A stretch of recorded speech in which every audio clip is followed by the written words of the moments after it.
like, the movie was hilarious, right? But I really didn't expect it to have so many, like, different heartwarming messages.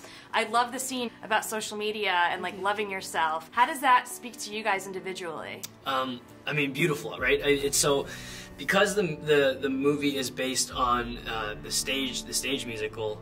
That scene is one that they really wanted to keep in the movie because it's so powerful. Like in the bowling alley where they talk about how, you know, your body is beautiful and you should love it.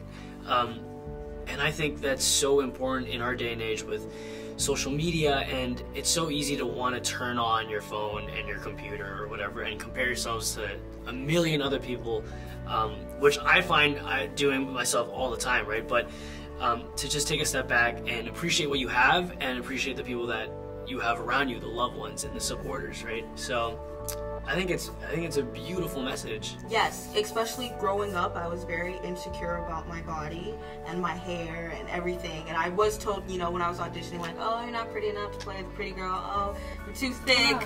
I am thickums, and I'm proud of it.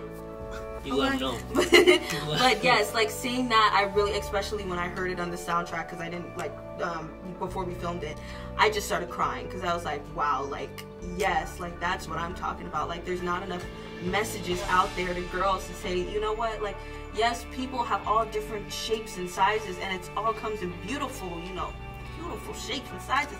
I say we are all chocolates and we are all different flavors and we all taste good, okay? Tell me a little bit about the audition process for each of you guys. Oh my goodness. Well, I did a self-tape in Baltimore, and when I first got it, I didn't know what it was or anything, and I was just like, oh, I'm kind of good at this character. Hold on, wait a second. And I saw that she had a song. I saw that my character had a song, but it was like crossed out, and I was like, oh, please, let me get this character so I can sing that. I got this. And then they kept calling me back, and I was like, oh my gosh, I'm getting close. But I didn't think I would get it because I was a minor at the time. And then I got it. I was doing my makeup hair tutorials on YouTube and everything.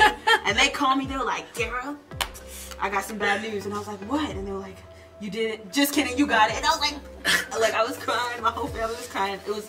And that's how good she is, right? Because she's a minor and she killed it. She got the role. Thank you. Yeah, for me it was like I had initially read for Isaiah's role of Carl Carlson, and I went in and I read it. And like, I felt pretty good about it, but then at the same time I was like, I don't know if I'm really like a Carl. I mean, look at Isaiah, he's a Carl, like he kills that, he owns it. And I was like, I don't know if I'm really Carl. I did the read, and director Steve Carr and executive producer Susan Cartonis were there, and they were like, you know, that's good, why don't you come back and read for Adam? Like, go take a little bit of time, get the sides, and come back for it.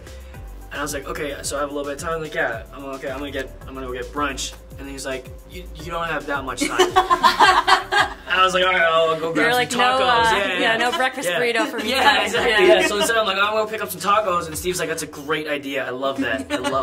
And so I feel like that's what the character would do too. He probably would, because he's a big fool. Literally, he is Adam. Like his charm is real, like legit. Definitely. Charming? Yes, Ricky. We all know this, okay? We know this.